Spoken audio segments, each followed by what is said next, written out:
Hello friends, JD education में आपका स्वागत है। आज हम लोग क्लास 7th का साइंस का चैप्टर नंबर 3 पदार्थ और उसकी संरचना के बारे में पढ़ेंगे। ठीक है, तो सबसे पहले हम लोग का जो चैप्टर है क्या है, पदार्थ की संरचना और प्रकृति। तो सबसे पहले हम लोग देखेंगे कि पदार्थ किसे कहते हैं। पदार्थ, ठीक है, पदार्थ को इंग्लिश में हम लोग बोलते हैं मैटर, और कह लो सब्सटेंस।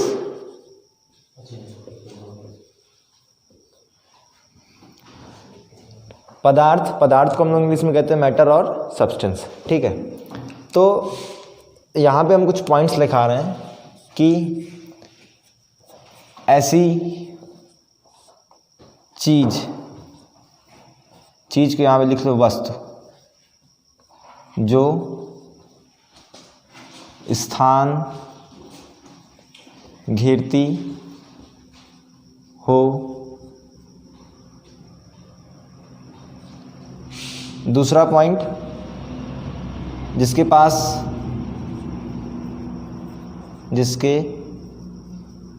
पास द्रव्यमान होता हो।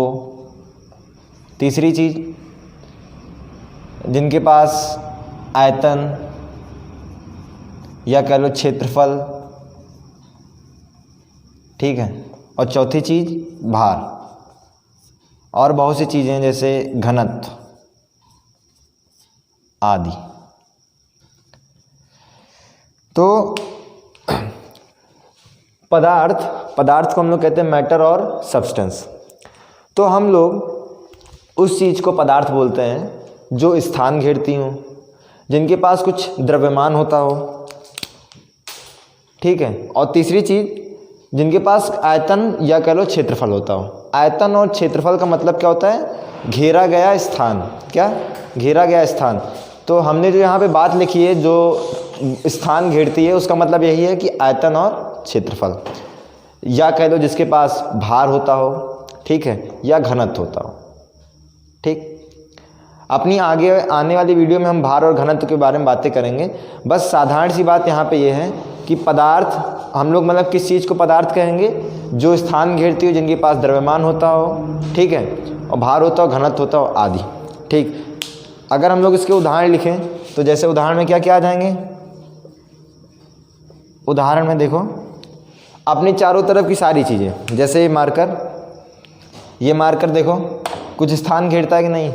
जैसे हम लोग स्वयं, और बहुत सी चीज़ें अपनी चारों तरफ, जितने भी चीज़ें, आपका वायुमंडल हो गया, आप जहाँ रहते हैं, आपकी जितने भी चारों तरफ सारी चीज़ें हैं, वो क्या हैं? सब पदार्थ ही हैं, क्योंकि सबके पास द्रव्यमान होता है, सब लोग स्थान भी घेरती हैं, सबके पास भार भी होता है, घनत्व भी होता है। ठीक है, तो वो सारी चीज़ों को हम लोग क्या कहते हैं? उदाहरण में जैसे लिखना हो तो हम लोग लिख देंगे, मान लो पेन लिख लिए, मेज, कुर्सी आदि।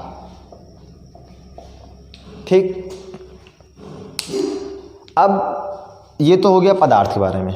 ठीक है, अब पदार्थ को हम लोग उसकी संरचना के आधार पर, पदार्थ को किसके आधार पर? संरचना के आधार पर दो प्रकार से बांटते हैं। किस प्रकार से? कितने प्रकार से? दो प्रकार से। ठीक है, पदार्थ की संरचना का मतलब है उसकी बनावट के आधार पर, वो कैसी बनी है, उसके आधार पर हम लोग पदार्थ को दो टाइप में बांटते हैं। ठीक, जो पहला टाइप होता है उसे हम लोग कहते हैं 2D, और जो दूसरा होता है उसे हम लोग कहते हैं 3D।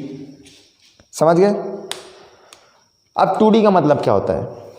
2D का मतलब वो होता है कि ऐसे पदार्थ या ऐसी चीज़ जो एक समतल में ख़त्म हो जाए। क्या हो जाए? जो एक समतल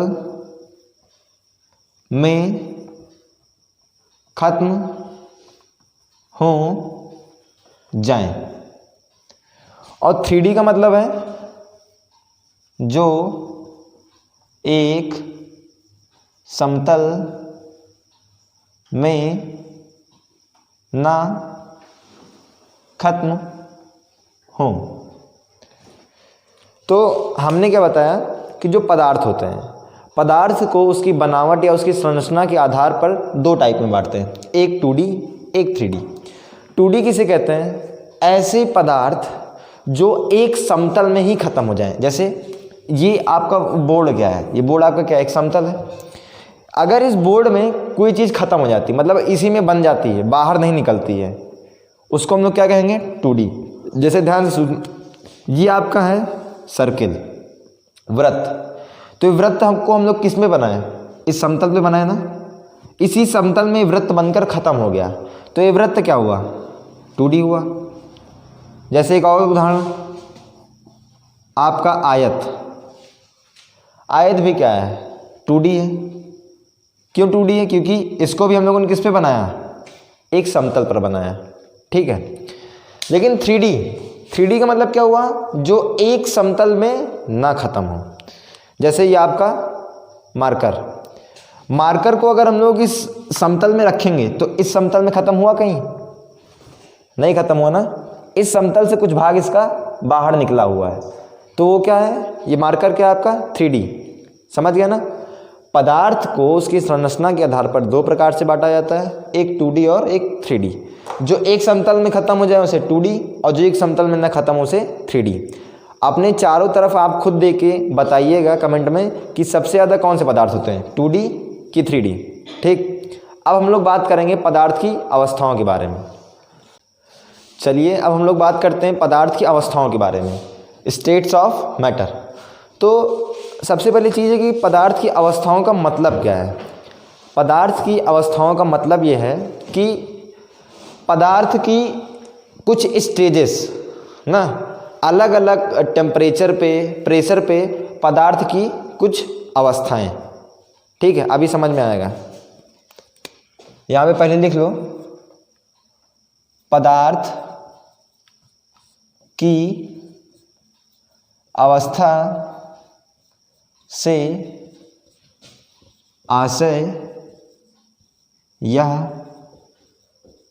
है कि विभिन्न ताप एवं दाब पर पदार्थ कैसे रहता या पदार्थ किस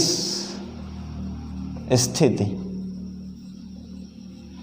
में रहता है। जैसे एक उदाहरण देके हम आप लोग को समझा रहे हैं। जैसे अब मान लो कोई एक व्यक्ति है, ठीक है, तो वो व्यक्ति क्या रहा होगा? बचपन में एक बच्चा रहा होगा, धीरे धीरे क्या हुआ, वो मैच्योर करता है, बढ़ता है, युवा होता है, फिर युवा से फिर और बड़ा होता है, जवान होता है, जवान के बाद वो बुढ़ा हो जाता है। ठीक है, तो कोई एक इंसान की, ठीक है, जैसे हम अपना उदाहरण ले रहे हैं कि हम पहले छोटे थे, फिर बड़े हुए, अब और बड़े होंगे, उसके बाद बूढ़े हो जाएंगे। तो हम इंसान एक ही हैं, ठीक है, हम इंसान एक ही हैं, लेकिन विभिन्न विभिन्न अपने जीवन काल के विभिन्न विभिन्न चरणों में हम कई अवस्थाओं से गुजरे कि नहीं। एक किशोरावस्था थी, और अभी जो हम लोग युवा अवस्था में हैं, फिर और जागे आगे जो भी अवस्थाएं आएंगी। तो मतलब क्या कर रहे हैं, हम लोग अपने जीवन काल में विभिन्न विभिन्न चरणों से गुजर रहे हैं। हम लोग अपने जीवन काल में विभिन्न विभिन्न चरणों से गुजर रहे हैं, ठीक है, और हम इंसान एक ही हैं, बाकी हम लोग के जीवन काल में क्या है, अलग अलग चरण हैं। ठीक है, उसी तरह पदार्थों में भी होता है। पदार्थ में पदार्थ की अवस्था से क्या मतलब है कि विभिन्न ताप एवं दाब पर पदार्थ किस स्थिति में रहता है। विभिन्न ताप पर और एवं दाब पर पदार्थ किस स्थिति में रहता है। तो एक उदाहरण के थ्रू समझेंगे और अच्छे समझ में आएगा। जैसे पदार्थ की जो अवस्थाएं होती हैं वो तीन हम लोग पढ़ते हैं। कौन कौन सी? पहली सॉलिड, मतलब ठोस। दूसरी लिक्विड, मतलब गैस। और तीसरी लिक्विड माने द्रव। और तीसरी गैस। जैसे यहाँ पे ध्यान से सुनो, एक उदाहरण दे रहे हैं, उदाहरण के थ्रू ये बात समझा रहे हैं। ये आपकी बर्फ़ है, क्या है ये बर्फ़ है, ठीक है। बर्फ़ को हम लोग क्या करेंगे, थोड़ा सा टेम्परेचर देंगे, थोड़ा सा इसको मतलब नीचे आग वाग जलाएंगे या सूर्य की किरणें देंगे, मतलब इसको मिला के क्या देना है, इसको टेम्परेचर देना है। कुछ देर बाद ये क्या हो जाएगी, ये किस में बदल जाएगी, पानी में। किस में बदल जाएगी, पानी में, ठीक है। और अगर इस पानी को हम लोग और टेम्परेचर देते हैं, इस पानी को हम लोग और गर्म करते हैं, तो क्या होता है, ये गैस में बदल जाती है। किस में, गैस में बदल जाती है। अब यहाँ पे ध्यान से एक चीज़ समझो, कुल मिला के अगर हम आपसे ये कहें, ये गैस क्या है, जलवाष्प। ये जलवाष्प ही पानी है और ये पानी ही बर्फ़ है, मतलब तीनों ही एक ही चीज़ से बने हैं। बर्फ़ भी पानी से बना है, या पानी से बना है, ये गैस भी पानी से बना है ना। तीनों चीज़ें एक ही चीज़ से मिलकर बनी हैं, ठीक है। लेकिन होता क्या है, जब हम लोग टेम्परेचर, ताप चेंज करते हैं, टेम्परेचर चेंज करते हैं, तो देखो पदार्थ की अवस्था चेंज हो रही है। अवस्था देखो, पहले कौन सी अवस्था थी, बर्फ़ थी, मतलब क्या थी, ठोस थी। अगर पानी बनी तो कौन सी अवस्था आ गई, द्रव। और जैसे गैस बनी तो मतलब गैस। जैसे हमने अभी एक उदाहरण दिया नहीं, जैसे हम अभी हैं, बचपन में ये थे, हम इंसान एक ही हैं, लेकिन हम अपनी जीवन काल में विभिन्न चरणों से गुजर रहे हैं। उसी तरह जो पदार्थ होते हैं वो ताप और दाब के अनुसार उनकी क्या होती है, विभिन्न अवस्थाएं होती हैं। ताप और दाब के अनुसार उनकी क्या होती है, विभिन्न अवस्थाएं होती हैं। जैसे बर्फ़ है, बर्फ़ को आप थोड़ा सा हीट करो, थोड़ा सा गर्म करो तो पानी बदल जाएगा ना। अब पानी को थोड़ा हीट करो तो क्या बन जाएगा, गैस बन जाएगा। तो ये क्या है, ये पदार्थ की अवस्थाएं हैं, ठीक है। तो पदार्थ की कितनी अवस्थाएं होती हैं, साधारणतः जो पदार्थ की अवस्थाएं होती हैं 3 होती हैं, एक सॉलिड, एक लिक्विड और दूसरी गैस, ठीक। अब हम लोग सबके बारे में अलग अलग पढ़ेंगे कि सॉलिड किसे कहते हैं, गैस किसे कहते हैं और लिक्विड किसे कहते हैं।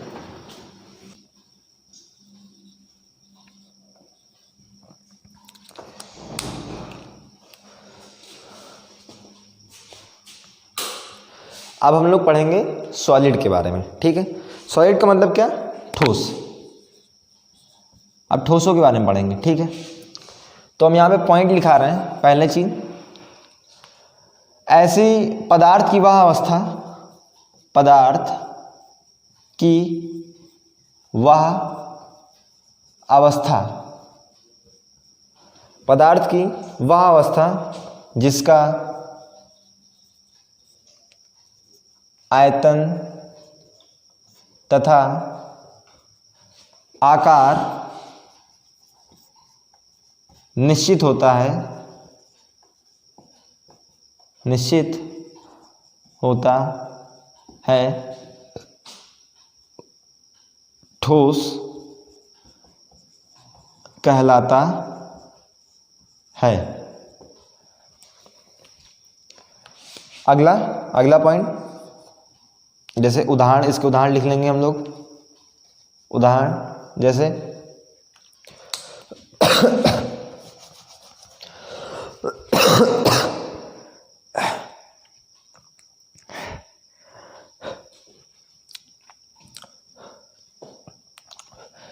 तो पदार्थ की वह अवस्था जिसका आयतन तथा आकार निश्चित होता है, ठोस कहलाता है। जैसे कुछ इसके एग्जाम्पल लिख लिए जाएं। एग्जाम्पल पे जैसे आपका ये मार्कर हो गया, बर्फ़ हो गई, और कोई भी ठोस चीज़। ठोस किसे कहते हैं हम लोग, सामान्यतः बोलचाल की भाषा में ठोस किसे कहा जाता है, जिनका क्या हो, आकार निश्चित हो, और जिनका क्या हो, आकार निश्चित हो, और दूसरा आयतन निश्चित हो। ठोसों का आकार और आयतन क्या होता है, निश्चित होता है, ठीक है। तो सामान्यतः बोलचाल की भाषा में अगर ठोस बताना हो किसी को तो कैसे बताएंगे, पदार्थ की वह अवस्था जिसका आकार तथा आयतन निश्चित होता है, ठोस कहलाती है। उदाहरण के लिए अपने आप चारों तरफ देख लीजिए कि जिसका आकार और आयतन निश्चित होता है, ठीक है। आयतन का मतलब क्या, कि उसके द्वारा घेरा गया स्थान, और आकार का मतलब कि वो कैसे बनी है, ठीक है। तो जो ठोस होती हैं उनका आकार और आयतन निश्चित होता है। ठीक, अब हम लोग पढ़ेंगे किसके बारे में? लिक्विड के बारे में।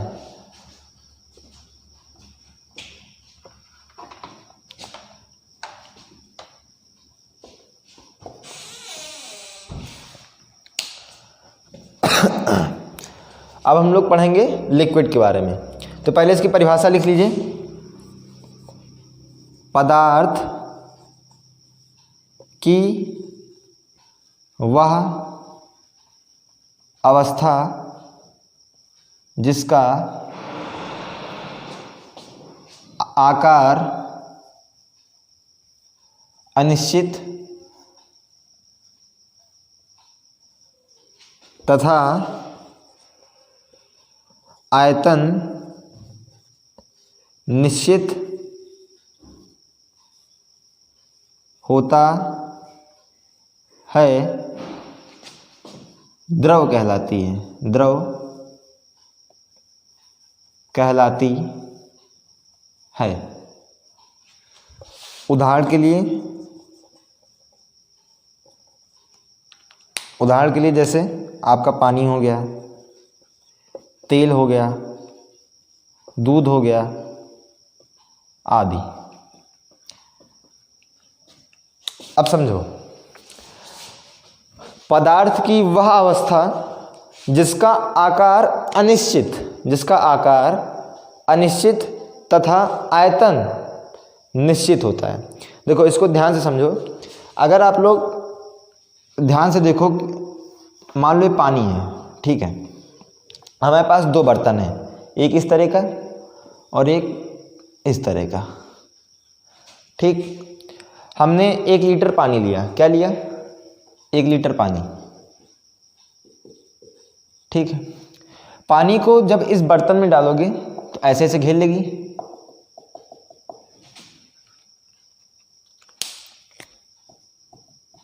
और अगर आप इस बर्तन में पानी डालोगे तो कुछ ऐसे ऐसे घेर लेगी। और अगर आप ध्यान से यहाँ देखो, 1 लीटर के पानी को हम लोगों ने इस बर्तन में भी डाला, इस बर्तन में भी डाला, लेकिन इन दोनों बर्तनों का जैसा शेप था वैसा पानी ने खुद ग्रहण कर लिया। ठीक, जिस बर्तन में आप लोग पानी पीते हैं या पानी से नहाते हैं बाल्टी वगैरह में, जिसमें भी पानी आप भरते हैं, जैसा बर्तन का आकार होता है उसी तरह पानी उसमें भर जाता है। मतलब जैसा बर्तन लोगे वैसा ही उसका आकार हो जाएगा, उस पानी का या किसी भी द्रव का। तो इसीलिए कहते हैं कि जो द्रव का आकार निश्चित नहीं होता है, वो जिस पात्र में या जिस बर्तन में रखा जाएगा वो उसका आकार वो ग्रहण कर लेता है। दूसरी बात क्या हमने बताई कि इसका आयतन निश्चित होता है। आयतन निश्चित का मतलब, जैसे 1 लीटर पानी यहाँ था, तो चाहे आप इस आकार वाले बर्तन में डालो, चाहे आप इस आकार वाले बर्तन में डालो, चाहे आप किसी दूसरे आकार वाले बर्तन में डालो, उनमें क्या रहेगा? उसमें पानी 1 ही लीटर रहेगा। ठीक है, 1 लीटर का मतलब इसका आयतन क्या रहेगा? निश्चित रहेगा। ठीक है, तो इसको नोट कर लीजिए। अब इसके बाद हम लोग पढ़ेंगे गैस के बारे में। तो पहले भी इसकी भी परिभाषा लिख लीजिए।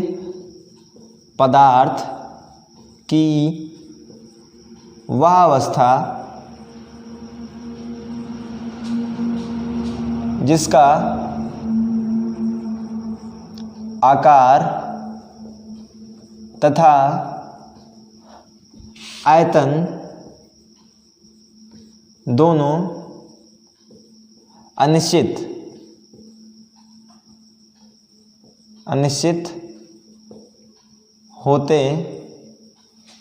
होता है, गैस कहलाती है। जैसे आपका उदाहरण हो गया, उदाहरण के लिए आप कोई भी गैस ले लीजिए, जैसे हाइड्रोजन गैस ले लीजिए, क्लोरीन गैस ले लीजिए, या कोई भी गैस ले लीजिए। ठीक है, जैसे कार्बन डाइऑक्साइड हो गई आदि। ठीक, अब ध्यान से मेरी बात समझिए। ठोसों में क्या होता है? आकार तथा आयतन दोनों निश्चित होता है, एकदम फिक्स। द्रव में क्या होता है कि जिस पात्र में हम लोग द्रव डालते हैं वो उसका आकार ग्रहण कर लेता है, लेकिन आयतन फिर भी निश्चित होता है। लेकिन गैस में ऐसा नहीं है। गैस पदार्थ की उस अवस्था को कहते हैं जिसमें क्या होता है, आकार भी अनिश्चित होता है और आयतन भी अनिश्चित होता है। आकार और आयतन दोनों अनिश्चित होते हैं। ठीक है, उदाहरण के लिए जैसे हमने आपको ये समझा दिया। तो अभी ये सारी जितनी बातें हैं इसके अंदर अभी हम लोग परमाणुओं की बात नहीं किए हैं, जहाँ पर हम आपको बताएंगे कि जो ठोस होते हैं, ठोसों के अंदर के जो अवयवी कण होते हैं उनके बीच में आकर्षण बल ज़्यादा होता है। गैसों के लिक्विड के बीच में क्या होता है, उससे कम होता है। गैसों के बीच में क्या होता है, उससे बहुत कम होता है। तो जब हम आपको वो बताएंगे तो ये बताएंगे कि गैसों का आकार और आयतन क्यों अनिश्चित होता है। ठीक है, तो और बड़ा तो दूसरे वीडियो में एक ही कितने मिनट की हुई? 22 मिनट 43 सेकंड खुदे हो गई। और मान लो इसमें 3 4 5 मिनट निकाल लेंगे।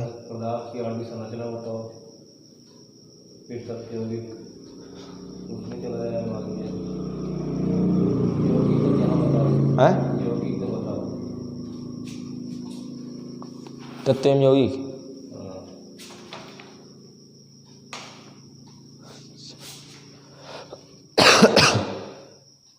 ये इधर आया नहीं।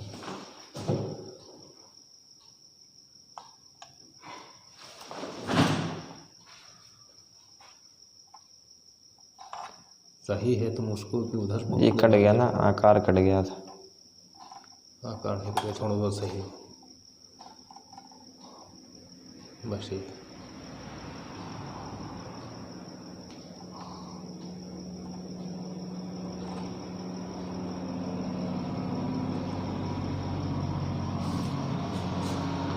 बताएं और 10 के बाद होता है वाणिज्यिक समस्या में तब यौगिक होता है, उसमें फिर उसमें हो जाएगा रसायन की भाषा।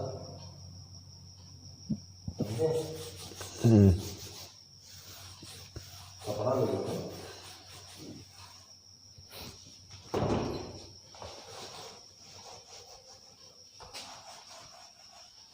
बहुत ना फिलहाल में दवाई लो।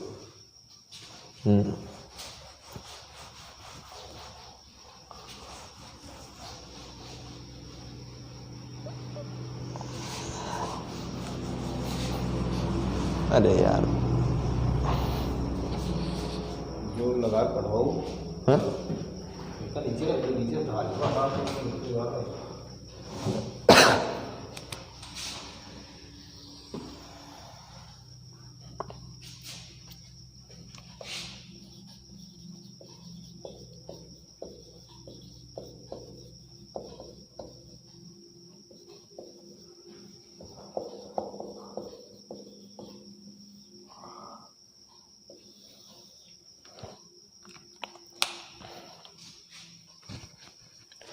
चलिए अब हम लोग पदार्थ की आणविक संरचना के बारे में देखेंगे। ठीक है, अब यहाँ पे ध्यान से समझिए।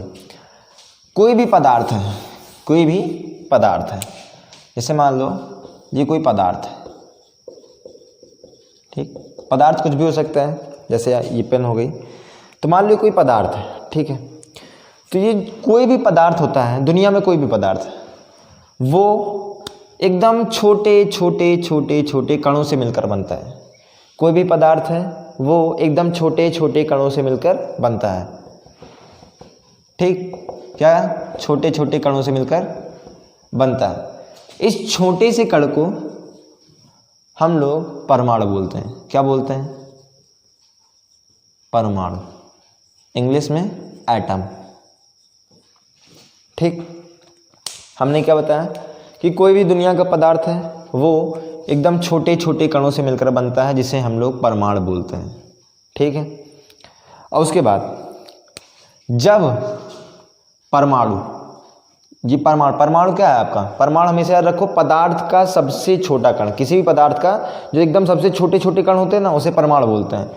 और जब छोटे छोटे कण आपस में मिलने लगते हैं, मतलब जब परमाणु आपस में मिलने लगता है, जैसे एक परमाणु है, ये दूसरा परमाणु है, जैसे आपका ये एक परमाणु है और ये दूसरा परमाणु है, जब ये आपस में मिलने लगते हैं, मतलब ये आपस में मिल गए ऐसे, तब अणु बनता है। क्या बनता है? अणु। अणु को हम लोग इंग्लिश में मॉलिक्यूल बोलते हैं। क्या बोलते हैं? मॉलिक्यूल। तो कोई आपसे परमाणु पूछेगा तो परमाणु क्या बताओगे? पदार्थ के सबसे सूक्ष्मतम कण को क्या कहते हैं? परमाणु। पदार्थ के सबसे छोटे कण को क्या कहते हैं? परमाणु कहते हैं। और जब दो या दो से अधिक परमाणु आपस में मिल जाते हैं तो क्या बनाते हैं? अणु बनाते हैं। क्या बनाते हैं? अणु। अणु को इंग्लिश में क्या कहते हैं? मॉलिक्यूल कहते हैं। ठीक है, तो हमने आपको अभी पदार्थ की जो अवस्थाएं बताई, 3 अवस्थाएं, कौन कौन सी? सॉलिड, लिक्विड और गैस। सॉलिड माने ठोस, द्रव, गैस। अब ध्यान से समझो, हमने क्या बताया था अभी आपको कि ठोसों का आकार और आयतन दोनों निश्चित होता है। तो मान लो हमने यहाँ पे कोई ठोस बनाया, ये कोई ठोस है, मान लो कोई पत्थर है, ये ठोस है, ठीक है, इसका आकार और आयतन दोनों निश्चित होगा। ये निश्चित क्यों होता है एक्चुअली में? क्योंकि ये पदार्थ है, ये सॉलिड का है, कोई भी ठोस क्या है, वो पदार्थ है ना। तो पदार्थ के अंदर क्या होगा? छोटे छोटे कण होंगे, जिसको हम लोग क्या कहते हैं? परमाणु कहते हैं। और जब ये परमाणु आपस में मिल जाते हैं तो क्या बन जाते हैं? अणु बन जाते हैं। तो जो सॉलिड होते हैं, जो ठोस होते हैं, उनके जो ये परमाणु होते हैं, कोई भी ठोस, जैसे ये आपकी मार्कर क्या है? ठोस है। तो इसके अंदर का जो छोटे छोटे कण होंगे, परमाणु, जिसको क्या कहते हैं? परमाणु, वो बहुत पास पास होते हैं, बहुत अच्छे से बंधे होते हैं। वो क्या होते हैं? बहुत अच्छे से बंधे होते हैं। इसीलिए ये क्या होते हैं? ठोस होते हैं। समझ गया ना? ठोस के अंदर के जो परमाणु होते हैं, जो ठोस के अंदर के जो अवयवी कण होते हैं, वो आपस में बहुत ज़्यादा ही आकर्षी बल से बंधे होते हैं। ठीक, उसके बाद अगर हम लोग बात करें लिक्विड की, किसकी बात करें? लिक्विड। लिक्विड माने द्रव की। जैसे मान लो यहाँ पे हम लोगों ने ले लिया पानी, तो पानी भी क्या है? पदार्थ है। पानी भी क्या है? पदार्थ है। तो इसके अंदर भी क्या होगा? परमाणु होगा, क्योंकि हर पदार्थ के अंदर क्या होते हैं? छोटे छोटे कण होते हैं। तो इसके भी अंदर क्या होंगे? छोटे छोटे कण होंगे, छोटे छोटे। ये जो कण होते हैं, ये ठोसों के मुताबिक, मतलब ठोसों के मुकाबले कम आकर्षी बल से बंधे होते हैं। समझ गए? मतलब अगर ये ठोस है तो ठोस के अंदर के जो छोटे छोटे परमाणु होंगे वो बहुत ज़्यादा अच्छे से बंधे होंगे। ठीक है, मतलब इसके अंदर के जो ठोस के जो सारे परमाणु हैं बहुत अच्छे से बंधे हैं ना, इसीलिए इनका आकार और आयतन दोनों निश्चित होता है। लेकिन द्रवों में क्या होता है? द्रवों में ऐसा नहीं होता। द्रवों में इनके जो द्रवों में जो ये कण है ना, परमाणु, इनके बीच में जो आकर्षी बल होता है वो बहुत कम होता है। क्या होता है? ठोसों के मुकाबले कम होता है। अब जब अगर ठोसों के मुकाबले कम होगा तो इसीलिए जो तरल पदार्थ होते हैं या जो द्रव होते हैं उनमें फ्लूइडिटी पाई जाती है। फ्लूइडिटी, फैलाव का मतलब समझ रहे हैं ना, कि वो फैल जाते हैं। फैल क्यों जाते हैं? जैसे कोई पानी है, पानी को आप ऐसे फैला दीजिए, फैल जाएगा ना। लेकिन इसी जगह ईंट फैलाइए, ईंट फैलता है? क्यों नहीं फैलता? पानी के बीच के जो अवयवी कण होते हैं उनके बीच में लगने वाला आकर्षण बल क्या होता है? कमज़ोर होता है। और जब कमज़ोर होता है इसीलिए वो जो अवयवी कण होते हैं दूर दूर भाग जाते हैं। अवयवी कण का मतलब परमाणु, वो क्या हो जाते हैं? दूर दूर भाग जाते हैं। इसीलिए पानी में या किसी भी तरल पदार्थ में फैलाव पाया जाता है। ठीक है, समझ गए? तो पहली चीज़, ठोसों में क्या? ठोसों के जो अवयवी कण होते हैं, मतलब परमाणु के बीच में ज़्यादा आकर्षी बल पाया जाता है, जिसकी वजह से इनका आकार और आयतन दोनों निश्चित होता है। लेकिन जो तरल होते हैं, मतलब जो द्रव होते हैं, उनके परमाणु के बीच में ठोसों के मुकाबले आकर्षी बल कम पाया जाता है, जिसकी वजह से वो क्या होते हैं? वो दूर दूर होते हैं और इसी वजह से उसमें तरलता पाई जाती है, इसीलिए वो फैल जाते हैं। ठीक है, फैलने की वजह से क्या होता है? उनका आकार अनिश्चित हो जाता है और उनका आयतन निश्चित होता है। ठीक, अगर गैसों की बात करें हम लोग, मान लो किसी डिब्बे में ये गैस है, तो जो गैसों की कण होते हैं, जो गैसों के अवयवी कण होते हैं, गैस भी क्या है? पदार्थ है। तो गैस भी क्या है? पदार्थ है। तो इसके अंदर भी क्या होंगे? अवयवी कण होंगे, जिसको हम लोग क्या कहेंगे? परमाणु कहेंगे। तो इनके परमाणुओं के बीच में ठोसों और द्रवों के मुकाबले बहुत कम आकर्षी बल पाया जाता है। समझ गए? गैसों में जो गैस के जो परमाणु होते हैं उनके बीच में आकर्षी बल का मतलब समझ रहे हो ना, जो चिपकाने वाला बल बहुत कम होता है। इसीलिए जैसे एक उदाहरण दें आपको, परफ्यूम लो, आप अपने घर के एक कमरे में जाओ, उस कोने में मार दो, ठीक है, और पूरे कमरे में उसकी सुगंध फैल जाती। क्यों? क्योंकि जैसे ही आप परफ्यूम मारते हो ना, तो जो उससे छींटे बाहर निकलती हैं या जो गैस निकलती है, उन गैस के अणुओं के बीच में क्या होता है, आकर्षण बल बहुत कम होता है। इस वजह से पूरे कमरे में फैल जाते हैं, ठीक है। तो द्रवों में भी फैलाव है, गैसों में भी फैलाव है। कोई आपसे पूछेगा किस में फैलाव ज़्यादा है, तो गैसों में फैलाव ज़्यादा है। क्यों ज़्यादा है? क्योंकि गैसों के जो अवयवी कण होते हैं उनके बीच में लगने वाला आकर्षण बल क्या होता है, बहुत कमज़ोर होता है, ठीक है। अब जिसकी वजह से ना इनका आकार निश्चित होता है, ना इनका आकार निश्चित होता है और ना इनका आयतन। ये अब हम लोग तत्व के बारे में देख लेते हैं। तत्व माने एलिमेंट। तो एलिमेंट किसे कहते हैं? तो एलिमेंट क्या होते हैं? पदार्थ का वह मूल रूप जिसे किसी भी क्रिया द्वारा नष्ट नहीं किया जा सकता तत्व कहलाता है। अब ध्यान से, पदार्थ का वह मूल रूप जिसे किसी भी क्रिया द्वारा विभाजित नहीं किया जा सकता तत्व कहलाता है। देखो इसका मतलब हम बता रहे हैं। मान लो कोई पदार्थ है, ठीक है, कोई भी पदार्थ है। हम लोग सब पदार्थ को तत्व नहीं बोलते, सिर्फ और सिर्फ उसी पदार्थ को तत्व बोलेंगे जिसे किसी भी क्रिया द्वारा विभाजित ना किया जा सके। ये देखो नहीं लिखा है, विभाजित ना किया जा सके। समझ गए? हम लोग उस पदार्थ को तत्व बोलेंगे जिसे किसी भी क्रिया द्वारा, यहाँ क्रिया का मतलब समझ रहे हो, या तो भौतिक क्रिया द्वारा या रासायनिक क्रिया द्वारा। आप समझो ध्यान से। मान लो, जैसे मान लो ये आपका कोई पेपर है या कोई भी चीज़ है, ठीक है। आप कोई भी चीज़ लो, क्या लो, जैसे आप मान लो कोई एक लकड़ी का टुकड़ा ले लो, ठीक है। आप उसको जलाओ। जलाने का मतलब आप कौन सी क्रिया कर रहे हैं? भौतिक क्रिया कर रहे हैं। जब आप उसको जलाएंगे तो जलाने के बाद क्या बचेगा? कोयला बचेगा या कुछ राख बचेगी। तो लकड़ी जलकर क्या हो गई? अब नष्ट हो गई है। तो लकड़ी को हम लोग तत्व बोलेंगे। लकड़ी क्या? लकड़ी पदार्थ है लेकिन लकड़ी तत्व नहीं है।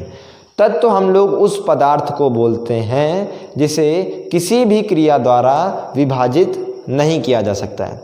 जैसे आप लोहा ले लीजिए, लोहा, क्या ले लीजिए? लोहा। लोहा क्या है? एक पदार्थ है। हाँ, पदार्थ है। लोहे को आप क्या कीजिए? आप भौतिक क्रिया कराइए, आप उसको जलाइए, खूब तेज आंच में पकाइए, उसको जलाइए, गर्म कीजिए। गर्म करने के बाद वो धीरे धीरे फैलने लगता है, लेकिन लोहा लोहा ही रहता है। रहता है कि नहीं लोहा? लोहा को आप चाहे जितना गर्म कीजिए, अपने जो नॉर्मल टेम्परेचर होता है उससे बहुत ज़्यादा टेम्परेचर हम लोग ऐसे नहीं बना सकते हैं, ठीक है। लैब में उतना ज़्यादा टेम्परेचर बनाया जा सकता है कि जब हम लोग लोहे को भी पिघला देते हैं, लोहे को भी पिघला देते हैं। लेकिन आप लोहे को पिघलाइए या कुछ भी करिए लोहे के साथ, लोहा लोहा ही रहेगा, ठीक है। तो लोहे को हम लोग क्या कहेंगे? तत्व कहेंगे। क्या कहेंगे? तत्व कहेंगे। क्यों? लोहे के तत्व क्यों कह रहे हैं?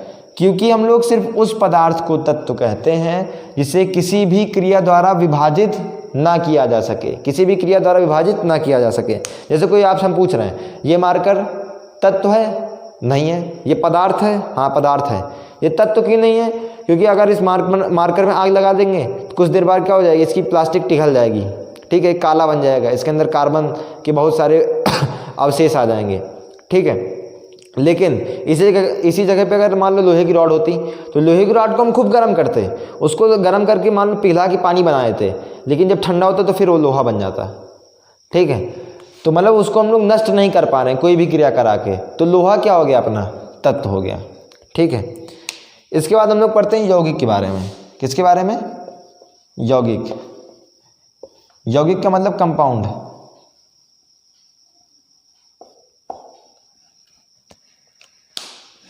कंपाउंड का मतलब होता है दो या दो से अधिक तत्व जब निश्चित अनुपात में मिलते हैं तब यौगिक का निर्माण होता है।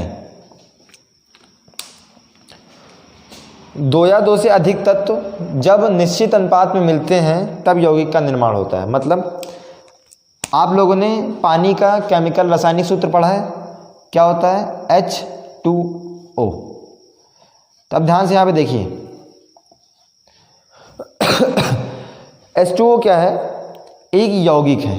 क्या है, एक यौगिक है। क्यों ये यौगिक है, क्योंकि पहली बात तो ये दो, यहाँ पे दो तत्व हैं, एक कौन सा है हाइड्रोजन, दूसरा कौन सा है ऑक्सीजन, ठीक है। ये दो तत्वों के निश्चित अनुपात से मिलने पर बना है। निश्चित अनुपात कितना, जब हाइड्रोजन दो होंगे और ऑक्सीजन एक होगा। समझ गए, जब आप दो हाइड्रोजन लेके आएंगे एक ऑक्सीजन लेके आएंगे, मतलब इन दोनों के बीच का अनुपात कितना होना चाहिए, 2:1 का, तभी पानी बनेगा। समझ गए ना। मतलब कोई भी यौगिक होगा, यौगिक बनने के लिए क्या चाहिए, जब दो या दो से अधिक तत्व निश्चित अनुपात में मिल जाएं तब क्या बनता है, यौगिक बनता है। ठीक है, जैसे पानी हो गया। और जैसे आप ले लीजिए कार्बन डाइऑक्साइड, कार्बन डाइऑक्साइड ले लीजिए। कार्बन डाइऑक्साइड में क्या है, कार्बन एक चाहिए, ऑक्सीजन कितने चाहिए, दो। मतलब इनके बीच का अनुपात कितना होना चाहिए, 1:2 होना चाहिए, तभी यौगिक बनेंगे। ठीक है, यौगिक में क्या होना चाहिए, तत्वों का एक निश्चित अनुपात होता है। कभी कार्बन डाइऑक्साइड का फार्मूला ये पढ़े हो, C2O3, नहीं पढ़े ना। C2O3 से कभी कार्बन डाइऑक्साइड नहीं बनती। जब कार्बन एक होगा ऑक्सीजन दो होगा तभी क्या बनेगा, यौगिक बनेगा। ठीक है, तभी कार्बन डाइऑक्साइड बनेगी। तो यौगिक का मतलब क्या होता है कि जब दो या दो से अधिक तत्व निश्चित अनुपात में मिलते हैं तो यौगिक का निर्माण करते हैं। ठीक।